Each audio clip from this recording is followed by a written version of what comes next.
Olá, bem-vindo à Escola Bíblica Dominical. Estamos aqui para estudar a Palavra de Deus.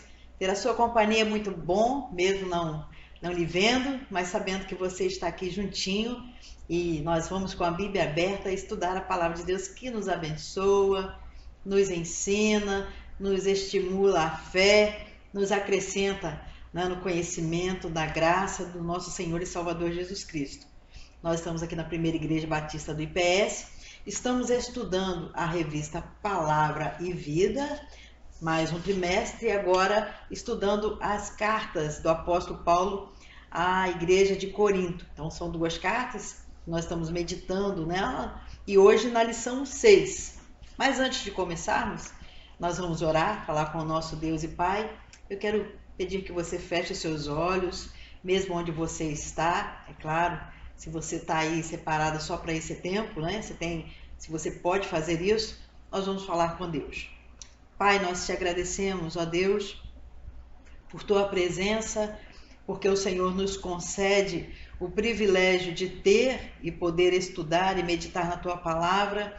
Agradecemos pelo Espírito Santo que habita na vida daqueles que entregaram a sua vida para Jesus, confiam nele e foram marcados por ele como sendo os teus filhos.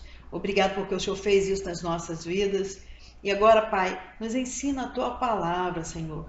Pedimos, ó Deus, que o teu Espírito venha iluminar o nosso entendimento, aumentar o nosso conhecimento, a fim de produzir em nós um desejo de obediência, de submissão à vontade do Senhor revelada na tua palavra. Em nome de Jesus, eu quero abençoar a vida e a família dos meus irmãos que estão aqui comigo estudando. Ó Deus, concede a eles não só a saúde física, emocional e psicológica, mas principalmente, ó Deus, o vigor, a força espiritual para que eles possam viver de uma forma plena a vida abundante em Cristo. Isso eu peço em nome de Jesus. Amém. Amém. Vamos lá? O tema da nossa lição de hoje é a respeito da adoração cristã. Nós vamos hoje meditar no capítulo 11, 12, 13, 14. Como são 4 capítulos, nós não vamos ter aquele tempo assim de ler pausadamente e meditar em cada versículo, não é? Você tem uma direção assim ampla na revista, no conceito do pastor também, Walter Miranda, que escreveu essas lições. E agora nós vamos ler alguns versículos. Eu te convido a ler agora o capítulo 11, do verso 2 até o verso 16 comigo. Vamos lá? Primeiro versículo. Não faz parte da nossa meditação agora, porque o apóstolo Paulo diz assim: sede meus imitadores como eu sou de Cristo. E como o nosso contexto hoje é de estudar acerca da adoração e do culto, então nós vamos a partir do verso 2. Louvo-vos, irmãos, porque em tudo vos lembrais de mim e retendes os preceitos, como vô-los entreguei. Mas quero que saibais que Cristo é a cabeça de todo varão, e o varão a cabeça da mulher, e Deus a cabeça de Cristo. Todo homem que ora ou profetiza tendo a cabeça coberta, desonra a sua própria cabeça. Mas toda mulher que ora ou profetiza com a cabeça descoberta, desonra a sua própria cabeça, porque é como se estivesse rapada. Portanto, se a mulher não se cobre com o véu, tosquice também. Mas se para a mulher é coisa indecente tosquiar-se ou rapar-se, que ponha o véu. O varão, pois, não deve cobrir a cabeça, porque é imagem e glória de Deus, mas a mulher é a glória do homem. Porque o varão não provém da mulher, mas a mulher do varão. Porque também o varão não foi criado por causa da mulher, mas a mulher por causa do varão. Portanto, a mulher deve ter sobre a cabeça sinal de poderio por causa dos anjos. Todavia, nem o varão é sem a mulher, nem a mulher sem o varão no Senhor. Porque como a mulher provém do varão, assim também o varão provém da mulher. Mas tudo vem de Deus. Julgai entre vós mesmos. É decente que a mulher ore a Deus descoberta? Ou não vos ensina a mesma natureza, que é desonra para o varão ter cabelo crescido? mas ter a mulher cabelo crescido lhe é honroso, porque o cabelo lhe foi dado em lugar de véu. Mas se alguém quiser ser contencioso, nós não temos tal costume, nem as igrejas de Deus. Bom, nós vamos ver nesses 4 capítulos aqui, na carta de 1 Coríntios, que nós vamos confirmar que essa igreja era uma igreja que estava vivendo em meio a problemas, né? Nós já estamos vendo isso ao longo dos nossos estudos, e agora a questão já não está mais ligada à questão moral, como a gente viu lá atrás, a questão de idolatria. Agora a questão aqui é a postura na hora do culto, da adoração, como sendo criados por Deus para isso. E por causa do costume da época, você sabe que essa carta não foi escrita agora, no ano 2000, né? Nós estamos em 2023. Essa carta foi escrita muito antes, né? 2000 anos atrás, quando o nosso Senhor estava aqui, né? Há mais de 2000 anos atrás, essa carta foi escrita depois dele. O costume da época era assim, era costume. O conceito religioso, né, da mulher estar coberta com véu, do homem não ter cabelos compridos, mas a mulher também não ter cabeça rapada. E o cabelo rapado, naquela época, as mulheres rapavam a cabeça para fazer culto também aos demônios. A idolatria predominante na época, não é? Então era uma cultura completamente diferente do que nós vivemos hoje. Mas o ensino está aqui. Então, o que nós podemos absorver desse ensino para a nossa vida, para a nossa edificação hoje? É que o nosso comportamento no culto, a forma como nós nos comportamos, como nós nos vestimos, como nós nos apresentamos diante de Deus, tem que ser em amor e em respeito à autoridade que Deus constituiu desde a família. A gente sabe que, biblicamente, né, o homem ele está acima da esposa. Não vamos confundir a questão da mulher ter sido tirada da costela de Adão. Não é nesse sentido, é no sentido de autoridade. E o apóstolo Paulo aqui ele está confirmando isso. Deus primeiro fez o homem e depois, devido à necessidade do homem de ser ajudado, não é? Deus criou a mulher. E não só no sentido de ser ajudado, também nas tarefas de que a esposa poderia ser um braço a mais, uma força a mais, no sentido também sexual, porque não se achava, não tinha parceira para o homem, não tinha parceira para Adão. Então Deus fez a mulher também para que eles pudessem procriar, para que Adão pudesse ter filhos, e assim a raça humana crescer, não é? Então nós vemos aqui, no verso 11, nem o varão é ser a mulher, nem a mulher é ser um varão no Senhor. Então, o reconhecimento da autoridade de Jesus Cristo, o Senhor, sobre a vida do homem e da mulher. E viver de acordo com o costume de adorar a Deus. Então, qual o costume que envolve as nossas vidas, as nossas igrejas hoje em adorar a Deus? Hoje, há algum problema se um dos nossos irmãos for cabeludo, tiver o cabelo aqui, ó, comprido, abaixo do ombro ou no ombro, para cultuar ao Senhor? Nenhum problema. Hoje, algum problema se o irmão chegar aqui e colocar uma borrachinha no cabelo? Nenhum problema. Hoje, algum problema se uma das nossas irmãs vier com o cabelo bem curtinho, né? Ou se mesmo estiver com o cabelo rapado? Qual o problema para cultuar? A porta vai fechar? O culto não vai acontecer? Não, porque não faz parte da nossa cultura. Nós cultuamos, e lembra do que Jesus falou lá, né? Em João 4, 24. É importante que os que adoram a Deus o adorem em espírito e em verdade.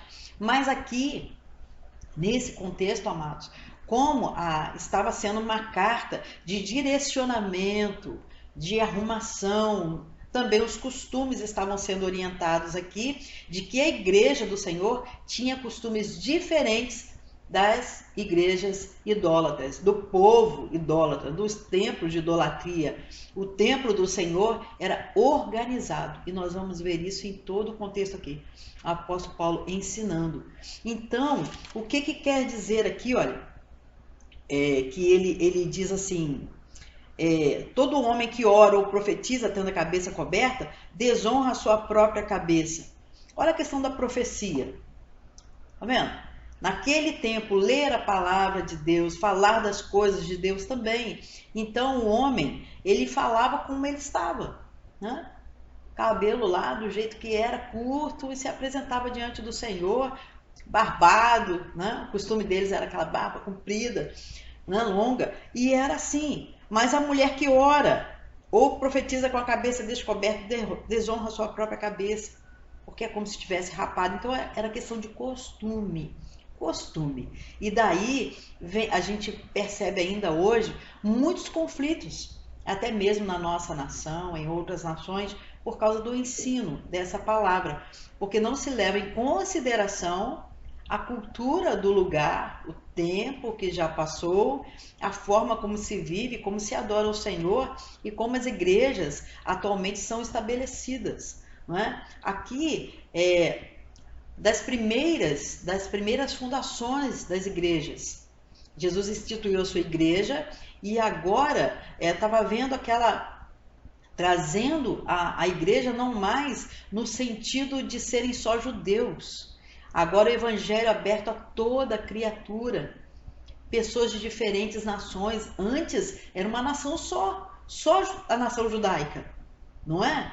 Mas é agora, judeus e gentios, costumes diferentes. Estava acontecendo uma acomodação a um novo tempo, a um tempo novo. A igreja de Jesus estava ali sendo edificada, né? No princípio, lá no princípio. Então, nós precisamos entender essa questão da cultura. Mas, lembrando sempre, verso 9 aqui, ó, o varão não foi criado por causa da mulher, mas a mulher por causa do varão. Portanto, a mulher deve ter sobre si o sinal de poderio por causa dos anjos. Questão teológica aqui, né? Que a mulher, ela pertence ao homem. Ela foi criada por causa do homem. Ela não foi criada por causa de anjos, não é? E a gente vê que os anjos, eles podem se materializar. Não acontecia isso? Não acontecia isso no contexto bíblico. E hoje também pode acontecer, né? Anjos virem e aparecerem em forma humana, mas a mulher pertence ao homem de carne e osso, criado por Deus, né? Finito na terra e infinito no céu, se tiver com Cristo Jesus, não é? Então, vamos ver aqui, agora no sentido de espírito, é claro, né? O espírito, ele permanece, não é? E agora nós vamos aqui no verso 17 até o verso 34, o apóstolo Paulo vai orientar acerca da celebração da ceia do Senhor no culto, na hora do culto. Então ele fala agora antes sobre a oração, sobre a palavra profética, não é? Perceba aqui que ele está dizendo que a mulher ora, a mulher também pode profetizar, só orientou a questão de estar com o véu, está sob a autoridade do homem, não é? E agora ele vai falar sobre a questão da ceia do Senhor, porque Jesus, ele ceou com os discípulos antes da sua morte e ele deu uma orientação, um mandamento, não é? Uma ordenança. Façam isso todas as vezes em memória de mim.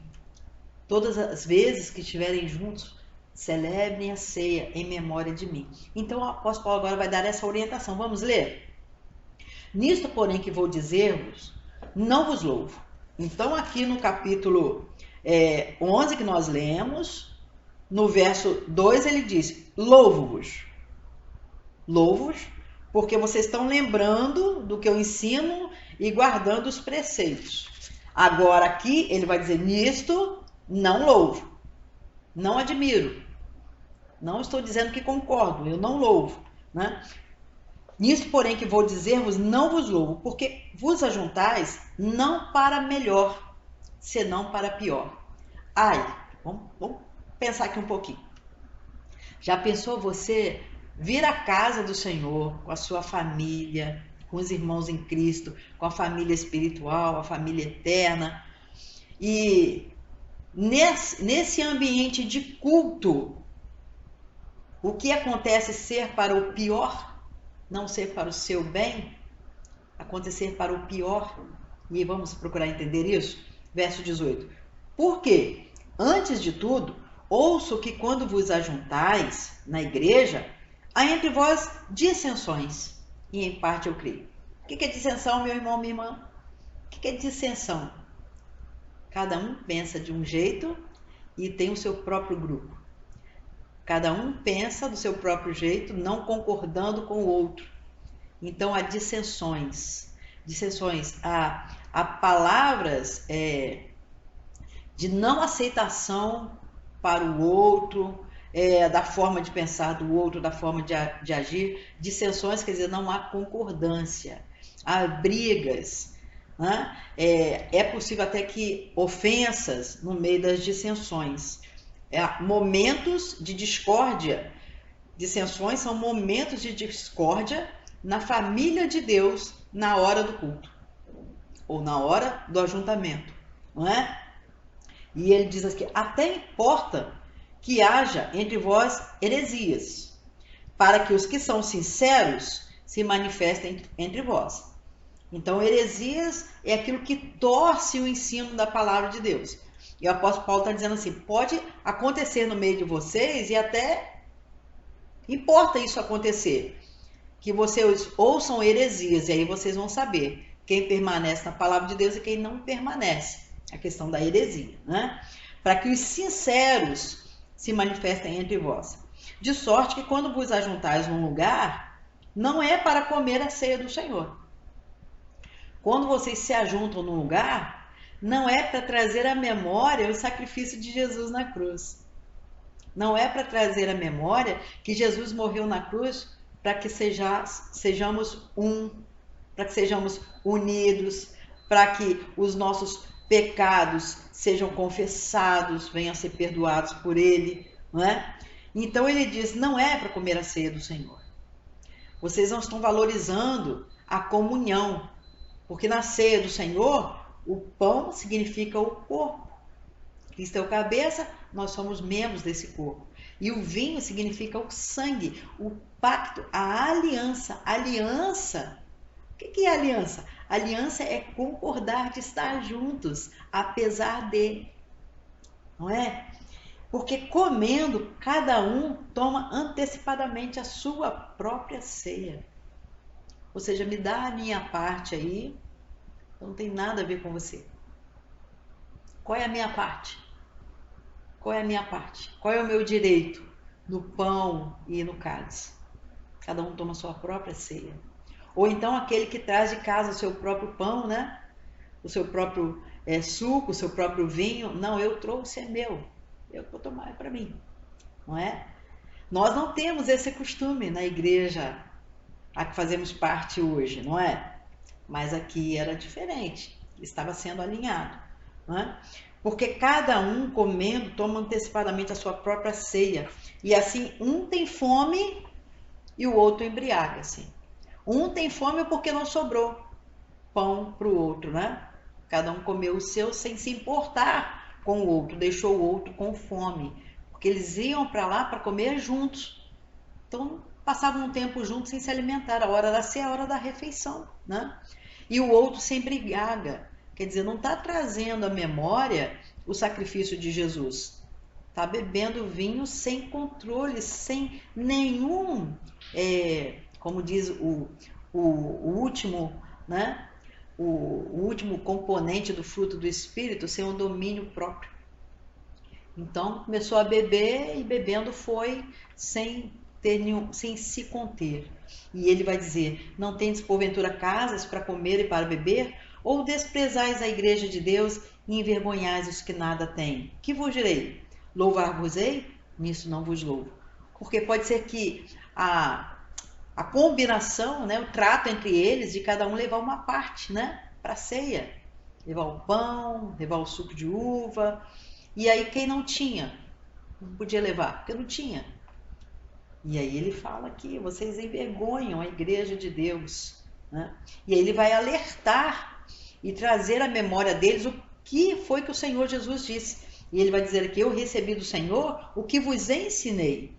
O Senhor Jesus, na noite em que foi traído, tomou o pão, agradeceu, deu graças, o partiu, né? Não era só para ele.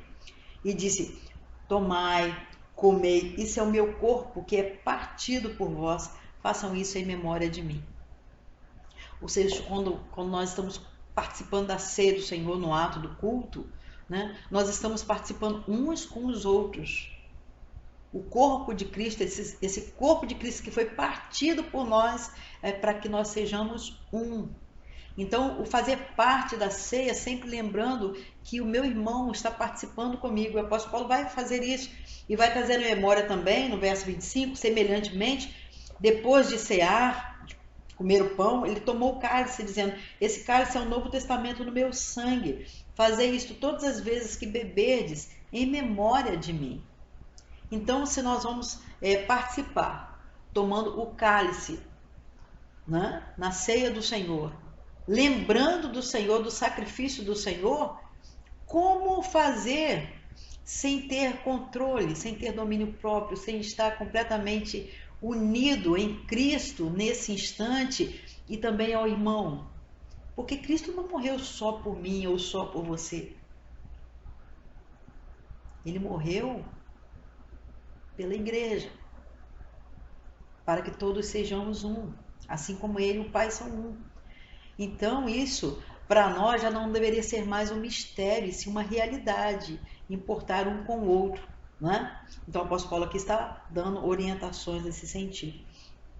E ele vai continuar, todas as vezes que comerdes esse pão, beberdes deste cálice, anunciais a morte do Senhor, até que ele venha. Então nós estamos anunciando que Jesus morreu. Jesus morreu por nossa causa. Uma morte triste, dor terrível. Mas ele morreu e foi por nossa causa. E essa morte nos trouxe vida. Trouxe vida. Sem a morte de Jesus, nós estaríamos ainda derrotados nos nossos pecados, aprisionados nos nossos pecados, sem estarmos ligados a Ele e uns aos outros. E ele vai falando, por isso ele diz aqui, olha, a qualquer que comer esse pão ou beber o cálice do Senhor indignamente, será culpado do corpo e do sangue do Senhor. Examine-se, pois, o homem a si mesmo, e assim coma desse pão e beba deste cálice.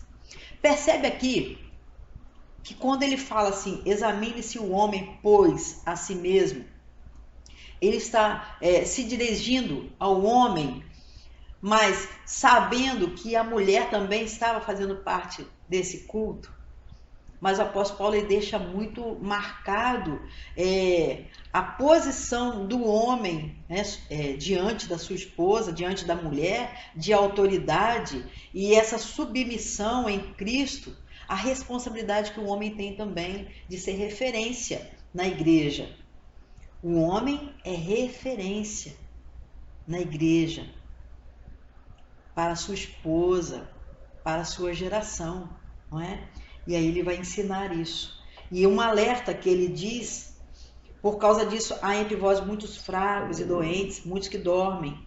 Porque se nós nos julgássemos a nós mesmos, não seríamos julgados. Mas quando somos julgados, somos repreendidos pelo Senhor para não sermos condenados com o mundo. Portanto, meus irmãos, quando vos ajuntais para comer, esperai uns pelos outros. A glutonaria não é um pecado que traz consequências físicas também. A falta de controle, a falta de viver de um modo digno diante do Senhor Jesus provoca enfermidades, morte. Porque se o pecado ele está sem dimensão na nossa vida, se até diante de uma celebração que mostra que Jesus morreu por causa dessa nossa fraqueza pecaminosa, se nós não nos importamos com isso, é claro, vamos ficar enfermos. E enfermos em todas as áreas da vida, não é? Até mesmo sujeição da morte. E então, essa ordenança é uma coisa linda da parte do Senhor. E depois ele diz no verso 34, se alguém tiver fome, come em casa, para que não vos ajunteis para condenação, quanto às demais coisas, ordená-las-ei quando for ter convosco. Então havia ainda outras questões que o apóstolo Paulo não explicou aqui com relação a esse culto, a esse comportamento. Ele ensinou o que ele achou principal nessa orientação, nessa parte da carta aos Coríntios. E agora no capítulo 12, nós vamos ver acerca dos dons espirituais. O que são dons espirituais? Dons espirituais, o texto vai nos mostrar que são capacitações do Espírito Santo que concede aos membros do corpo de Cristo, a igreja, para que a igreja seja edificada através dessas capacitações que não pertencem a nós como pessoas, pertencem ao Espírito Santo e ele concede para o crescimento da igreja. Então vamos ler? Acerca dos dons espirituais, não quero, irmãos, que sejais ignorantes. Vós bem sabeis que éreis gentios, levados aos ídolos mudos, conforme éreis guiados. Portanto, vos quero fazer compreender que ninguém que fala pelo Espírito de Deus diz, Jesus é anátema. E ninguém pode dizer que Jesus é o Senhor, senão pelo Espírito Santo. Ora, há diversidade de dons, mas o Espírito é o mesmo. Há diversidade de ministérios, mas o Senhor é o mesmo. Há diversidade de operações, mas é o mesmo Deus que opera tudo em tudo. Mas a manifestação do Espírito é dada a cada um para o que for útil. Porque a um, pelo Espírito, é dada a palavra da sabedoria. A outro, pelo mesmo Espírito, a palavra da ciência. A outro, pelo mesmo Espírito, a fé. A outro, pelo mesmo Espírito, os dons de curar. A outra, a operação de maravilhas. A outra, a profecia. A outro, o dom de discernir os espíritos. A outra, variedade de línguas. A outra, a interpretação das línguas. Mas um só. E o mesmo Espírito opera todas essas coisas, repartindo particularmente a cada um como quer. Então, o Espírito Santo, ele sabe manejar as nossas vidas e a igreja com relação aos dons que são necessários para o crescimento da igreja. Então, a igreja necessita de sabedoria. A sabedoria que vem do alto, que vem de Deus, ela é pura, ela é pacífica, ela é moderada. A gente pode ler isso lá no livro de Tiago, não é? Então, aqui ele diz, o Espírito Santo dá para um sabedoria. Olha como que diz assim, que não dá ao mesmo tempo para todo mundo. Porque o dom, ele tem finalidade, é para ele ser útil. Então, numa hora de necessidade na igreja, quando a igreja necessita de uma ação de sabedoria, de uma palavra de sabedoria, né? Sabedoria é algo que não está acessível a todo mundo. É Deus que dá. A sabedoria vem de Deus. Então o Espírito Santo concede da parte dele, por ser Deus, né? Ele concede sabedoria a um. E esse um usado pelo Espírito traz o que é útil à igreja. Há momentos na igreja em que é necessário fé. Fé, confiança de que vai dar certo, de que vai acontecer aquilo que a gente ainda não está vendo, aquilo que ainda não aconteceu, mas que a gente necessita. Então o Espírito Santo, ele concede fé, porque muitas vezes há situações que a gente não acredita mais. Né? Que a gente vê assim, isso não vai acontecer. Até mesmo pelas questões da vida, do dia a dia, a gente se envolve e a gente não acredita. E é o Espírito Santo, ele dá, pelo mesmo Espírito, a fé. Veja que a fé aqui não é no sentido de ser recebido para a salvação, não é fé para a salvação. Porque aqui já está para os salvos. Já são salvos. A igreja é composta, é família de salvos. Né? É fé para acreditar que Deus vai fazer algo na igreja que ainda não é visto, que ainda não aconteceu. Tá vendo? Que coisa linda. E aí ele vai dar aqui diversos tipos, né? Palavra de ciência, de conhecimento, de coisas que não somos todos nós que temos, não é? Operação de maravilhas, uma autoridade espiritual que o Espírito Santo dá a membros da igreja para fazerem maravilhas. Olha que coisa linda. O dom da profecia, o dom de discernir espíritos, porque nós vivemos no meio de espíritos, não é, irmãos? Nós vivemos, não é? E aí é preciso discernimento.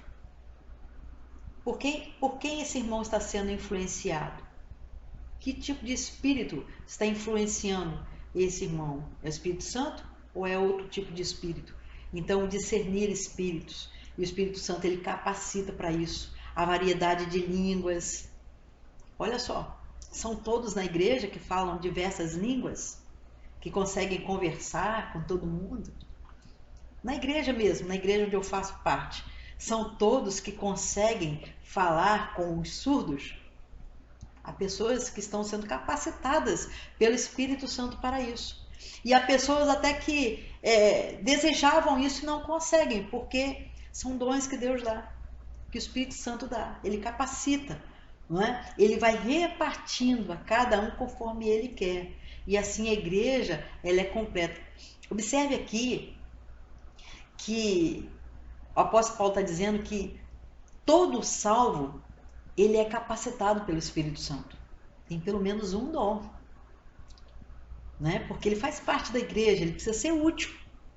Nós todos precisamos ser úteis na igreja de Cristo, porque ele distribui sobre nós os dons através do Espírito Santo. E agora ele vai falar, a partir do verso 12, porque assim como o corpo é um e tem muitos membros, e todos os membros sendo muitos são um só, assim é Cristo também. Então, Cristo é o nosso cabeça, né? Mas nós somos membros. Então, cada um tem a sua própria capacidade. Olha só como a minha mão aqui está mexendo, mas eu não consigo fazer isso aqui, não vai dar certo fazer isso com o meu nariz, com o meu olho, com a minha barriga. Imagina ficar balançando a minha barriga aqui agora, como se eu estivesse balançando a minha mão. Não, né? É um membro usado para expressão, não é? Assim ele vai falar agora dos membros. Nós fomos batizados em um espírito. E o corpo de Cristo, olha só que coisa linda, no verso 13. Quer judeus, quer gregos, quer servos, quer livres, todos temos bebido de um espírito. Porque também o corpo não é um só membro, mas muitos. E ele vai começar a dizer, se o pé disser eu não sou do corpo, não será por isso do corpo? Tem como. O corpo é o conjunto, né, de membros. Todos nós fazemos parte um dos outros. E aí ele vai dizer no verso 18. Deus colocou os membros no corpo, cada um deles como quis. Se todos fossem um só membro, onde estaria o corpo? Imagina agora aqui, se você estivesse olhando para mim, imagina aí, né? Que eu estou aqui e a minha cabeça representando o Senhor Jesus, né? Mas o resto do meu corpo agora fosse só a perna. Não tem pé, não tem quadril, não tem braços, não tem nada, não tem olho, não tem nariz, não tem nada. Que esquisito, não é? Deus formou o corpo de Cristo assim. Cristo é o cabeça e nós formamos o conjunto, a igreja, esse corpo espiritual, onde todos nós estamos enlaçados uns com os outros, cada um sendo usado pelo Espírito para capacitar. Você é importante na igreja de Cristo.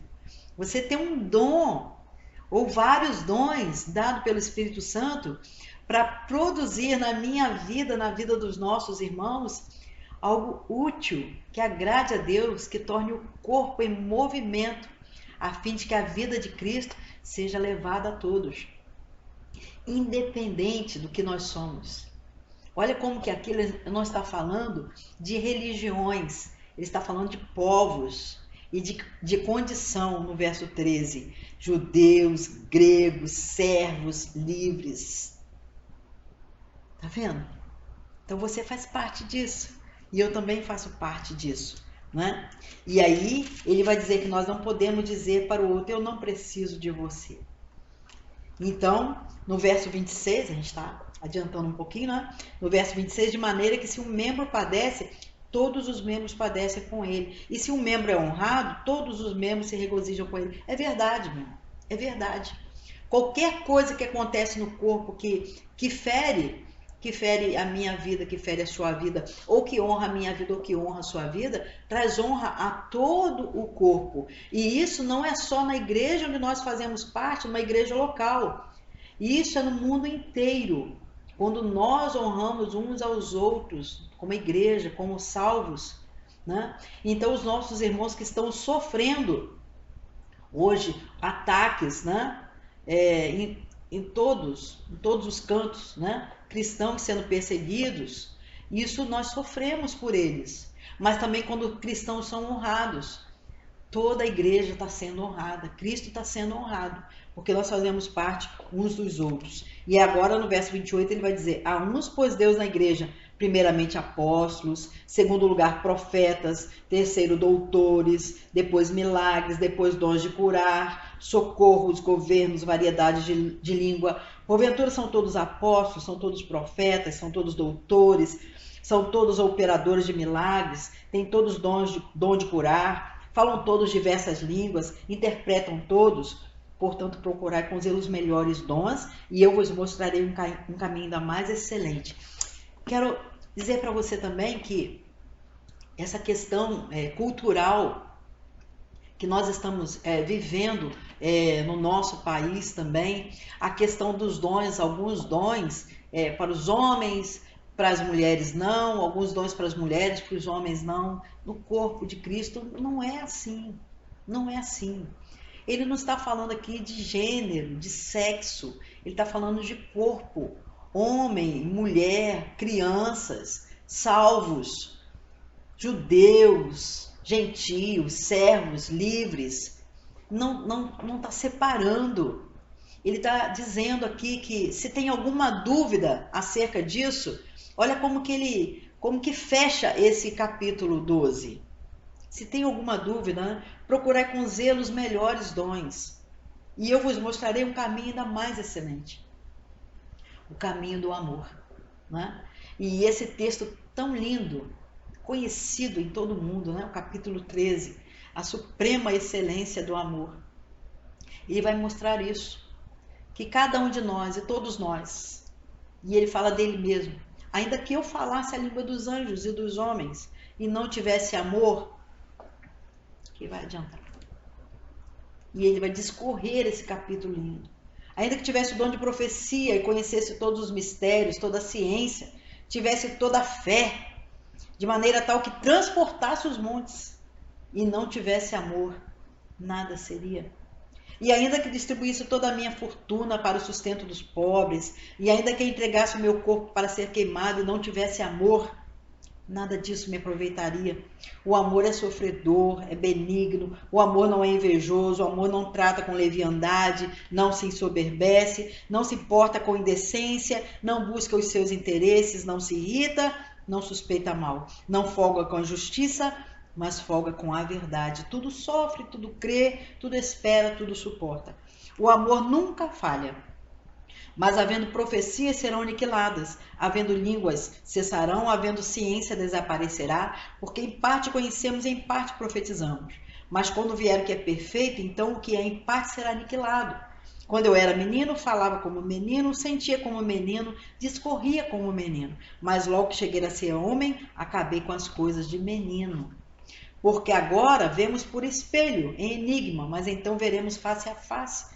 Agora conheço em parte, mas então conhecerei como também sou conhecido. Agora, pois, permanecem a fé, a esperança e o amor, esses três, mas o maior destes é o amor. Olha como que o apóstolo Paulo, ele trazendo para a própria vida, né, de toda a experiência, um homem que viu a Jesus, foi chamado diretamente por Jesus, recebeu de Jesus essa tarefa de ser apóstolo, de levar o evangelho aos gentios, trazer um enxerto ao povo de Deus, que era só composto por judeus, né? E essa junção tão linda do evangelho. E ele disse: se eu tivesse toda a capacidade, se eu tivesse uma fé, que a minha fé dissesse: eu creio, esse monte vai mudar de lugar. e que com o amor isso não acontecesse, sem amor isso não acontecesse, de que ia adiantar tamanha fé? Então, perceba que ele está usando a autoridade que ele tem como homem para nos ensinar, mas pela experiência pessoal dele também, trazendo esse ensino como quem diz assim, eu posso dar o exemplo para vocês. Eu entendo que eu preciso de amor, vocês precisam de amor também. A gente tem fé, tem esperança, mas o que faz celebrar no culto, o que faz a gente adorar a Deus na unidade perfeita do corpo, com todos os dons, com todo o conjunto, é quando a gente reconhece dependência um do outro, quando a gente não acha que nós somos melhores uns que os outros, mas a gente entende e necessita do outro. E se sente bem quando o outro está bem e não se sente bem quando o outro está mal. Perceba também que o apóstolo Paulo, ele no conjunto da obra, ele vai arrumando a igreja. O que está certo, o que está errado. Ele vai organizando os irmãos a entenderem as coisas de Deus com amor, arrumando, se aprontando diante de Deus como parte do corpo, para viver de um modo digno, não é? E agora, chegando quase ao nosso final, ele vai falar sobre o dom de profecia, que é superior ao dom de línguas. Por quê? Porque era uma cidade em que se reuniam pessoas de várias nações, de muitas culturas, muitas línguas. É claro que o apóstolo Paulo queria alcançar a todas as línguas, queria que o evangelho se espalhasse por todo mundo, ele estava vivendo para isso, e formando igrejas para isso, para que o evangelho fosse espalhado, mas ele vai dizer agora que na igreja não tem dom melhor um do que o outro. Todo dom é necessário e é dado pelo Espírito por causa da necessidade, para ser útil, mas não tem nenhum melhor do que o outro. E eles estavam preocupados de que o dom de línguas seria o melhor. Quanto mais eles conseguissem falar em línguas, tanto faz, em dialetos, né? Ou na língua do Espírito, ele vai falar isso aqui agora também, não importa.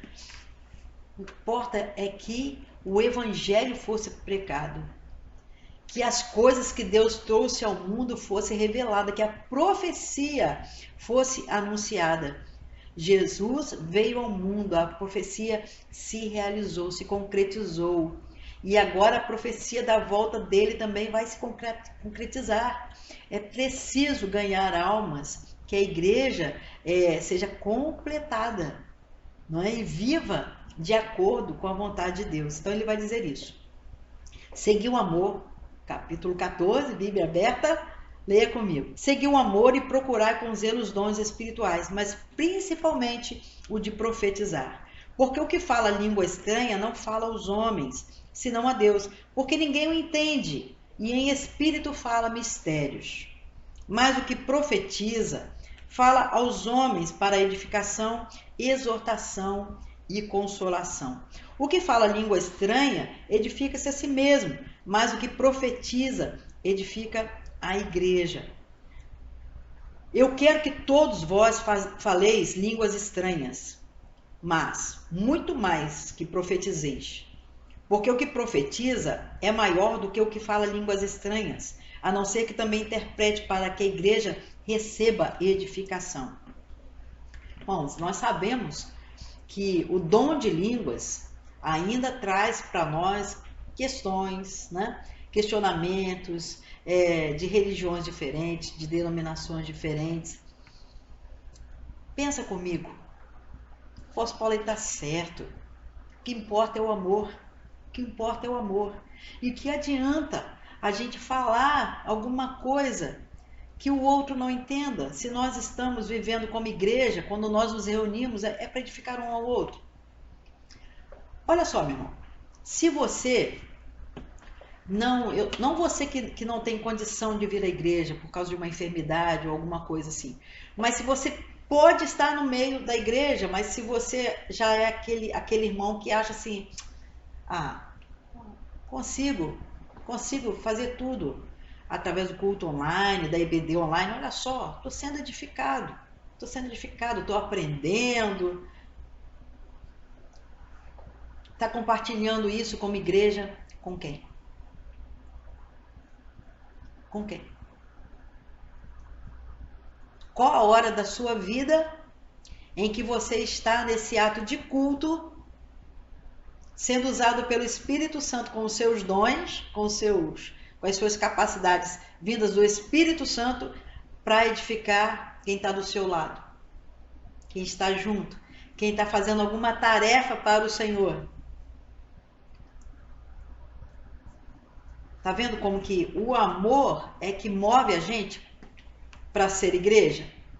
É o amor que move a gente a compreender o outro, mas não querer ser melhor que o outro. Compreender e ajudar, ajustar e viver junto em amor, não é? Todos somos humanos.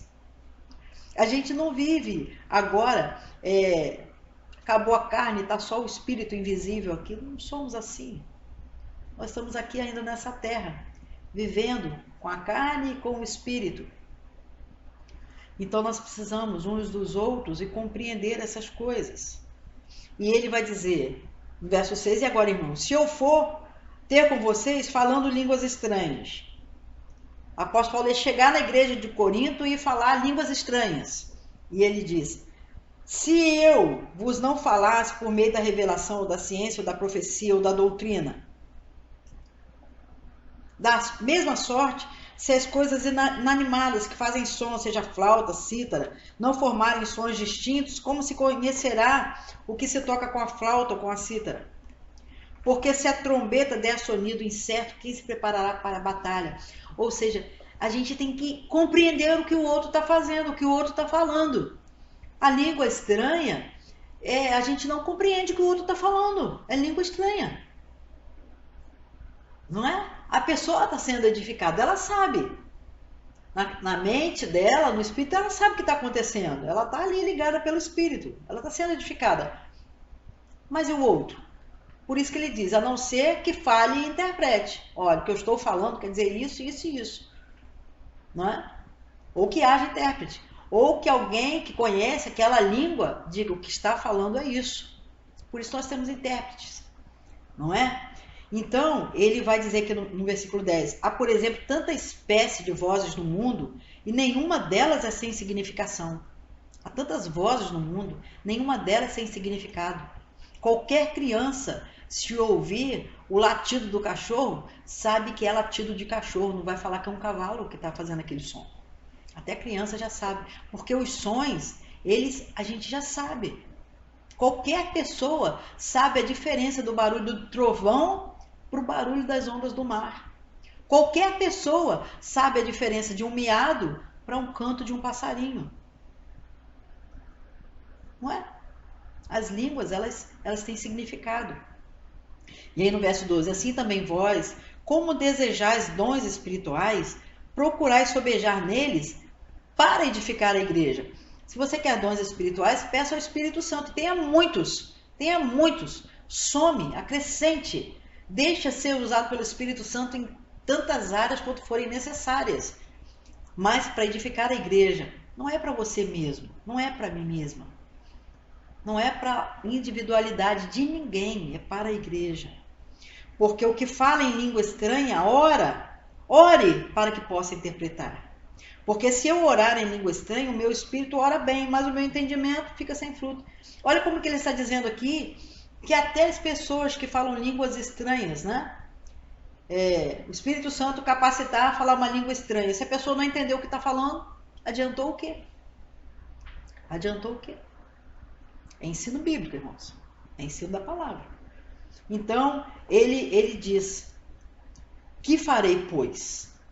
Orarei com o espírito, mas também orarei com entendimento. Cantarei com o espírito, mas também cantarei com o entendimento. De outra maneira, se tu bendisseres com o espírito, como dirá o que ocupa o lugar do indouto, o amém, sobre a atuação de graças, visto que não sabe o que dizes? Como que a gente vai falar amém se tiver uma pessoa orando Vamos supor que chegue perto de você um muçulmano, mas você não sabe que ele é muçulmano. Você não sabe. Você sabe que ele é de outro país. A língua dele é diferente da língua brasileira, né? Do português. Ele está falando assim, mas a expressão dele, né? Ele vem na hora do culto, entra no culto, e a expressão dele é como se ele estivesse orando. E ele está orando. Como que nós vamos falar amém sem conhecer a língua dele?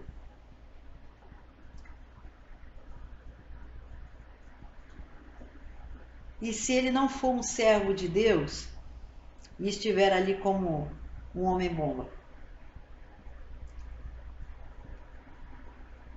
Você vai falar amém? Por que ele está fazendo? E isso num exemplo assim muito dramático, né? Que eu dei aqui agora. Mas é assim. É isso. Como que a gente vai falar amém para ação de graças ou se não for ação de graças? Verso 17, porque realmente tu dás bem as graças, mas o outro não é edificado. Dou graças ao meu Deus porque falo mais línguas do que todos vós. Mais línguas, percebe como que aqui ele não está se referindo à língua do Espírito, mas à língua de nações? Todavia, eu antes quero falar na igreja 5 palavras na minha própria inteligência para que possa também instruir os outros, do que 10.000 palavras em língua desconhecida. E aqui, irmãos, ele vai ensinar isso para nós. Verso 23. Se, pois, toda a igreja se congregar num lugar e todos falarem línguas estranhas e entrarem indoutos ou infiéis, não dirão que vocês estão loucos? Mas se todos profetizarem e algum indouto ou infiel entrar, de todos é convencido, de todos é julgado. Os segredos do seu coração ficarão manifestos, e assim lançando-se sobre o seu rosto, orará a Deus, publicando que Deus está verdadeiramente entre vós. Olha o poder que tem a palavra da profecia, falar das coisas de Deus, do Senhor Jesus, das profecias da palavra de Deus, como que até quem é indouto, ou ignorante, não é? Como que se ele entrar nesse meio onde a palavra de Deus está sendo pregada, o texto diz que os segredos do coração dele ficam descobertos. Por quê? Porque a palavra de Deus, ela é espada de 2 gumes, ela entra lá na alma. Ela faz aquela divisão de juntas e medulas e a pessoa passa a ter consciência de quem ele é. E aí ele se reconhece pecador, necessitado da graça de Deus e que as coisas de Deus se cumpram na sua vida, não é? E ele passa a adorar a Deus. Então ele vai agora finalizar esse capítulo falando sobre a necessidade da ordem no culto. O culto tem que ser uma coisa em que a presença de Deus seja notada e faça diferença na vida dos outros. Que fareis, pois, irmãos, quando vos ajuntais? Cada um de vós tem salmo, tem doutrina, tem revelação, tem língua, tem interpretação. Faça-se tudo para edificação. E se alguém falar língua estranha, faça-se isso por 2 ou 3, quando muito, 3, por sua vez, haja intérprete. Mas se não houver intérprete, esteja calado na igreja, fale consigo mesmo e com Deus. Falem 2 ou 3 profetas, os outros julguem. Mas se a outro que estiver assentado for revelado alguma coisa, cale-se primeiro. Espera. Porque todos podereis profetizar uns depois dos outros, para que todos aprendam e todos sejam consolados. Ele está mostrando aqui que a igreja estava com sede de falar das coisas de Deus, quando eles estavam juntos. Só que cada um queria falar. Não, eu quero falar agora sobre o profeta Isaías. Ah, não, mas eu quero falar primeiro sobre o profeta Joel. Ah, não, mas eu queria falar agora sobre Malaquias. Não, mas quando chegar a minha vez, eu queria falar sobre Êxodo, capítulo 32. E aí? O que está sendo ensinado? Aonde vai se chegar na hora do culto? Né? Então, a unidade. E aí no verso 33 ele diz, porque Deus não é Deus de confusão, senão de paz, como em todas as igrejas e dos santos. E aqui agora o verso 34, né? Aquele verso que traz aí agora como quem diz assim, para um pouquinho e pensa. As mulheres estejam caladas nas igrejas, porque lhes não é permitido falar, mas estejam sujeitas, como também ordena a lei. E se querem aprender alguma coisa, interroguem em casa seus próprios maridos, porque é indecente que as mulheres falem na igreja. Porventura saiu dentre vós a palavra de Deus, ou veio ela somente para vós? Se alguém cuida ser profeta ou espiritual, reconheça que as coisas que vos escrevo são mandamentos do Senhor. Porque naquela época, irmãos, naquela cultura, os homens podiam estudar a palavra. Eles tinham acesso às escolas, né? As mulheres não. Elas só podiam conversar com o marido. Há culturas assim ainda hoje, né? Mas aqui no nosso país não é assim. Então nós não precisamos trazer para nós um peso do jugo da lei, que em Cristo Jesus já estamos livres, já estamos libertos disso. E Deus permitiu isso na nossa cultura, que a gente possa servir ao Senhor participando do corpo, dos dons espirituais, nos atos de culto, nos atos de ensino da palavra, com os dons, porque Deus concedeu a liberdade em Cristo de que todos tenhamos acesso à palavra para edificar uns aos outros, né? Então, assim, aqui está, irmãos. E finalizando, ele diz: se alguém cuida ser profeta ou espiritual, reconheça que as coisas que vos escrevo são mandamentos do Senhor. Mas se alguém ignora isso, que ignore. Portanto, irmãos, procurai com zelo profetizar. Não proibais falar em língua, mas faça-se tudo decentemente e com ordem. Então, mostrando aqui que dentro de casa, o esposo e a esposa precisam ter um bom relacionamento quando também estiverem conversando sobre as coisas de Deus. E esse bom relacionamento em casa vai refletir na igreja, não é? Vai refletir na igreja, quando estamos bem e vivendo em amor. Se você tem alguma dúvida, ou se você não concorda com alguma coisa que nós estudamos hoje, saiba que você tem esse direito, né, que a palavra de Deus está acessível para que você possa continuar estudando, meditando na palavra. Procure estudar mais, conhecer mais, se aplique mais, medite mais, mas acima de tudo, busque com zelo, com cuidado, o amor. Que a sua fé cresça, que a sua esperança cresça, que a nossa vida como igreja, a fé, a esperança e o amor cresçam entre nós. E que a palavra venha nos edificar, que nós nos edifiquemos uns aos outros em amor. Que o Senhor nosso Deus abençoe a você, a sua casa, a sua família, e que todas as vezes que você estiver adorando, cultuando e buscando a Deus e o servindo, que você faça isso com alegria e com transbordante amor. Deus te abençoe.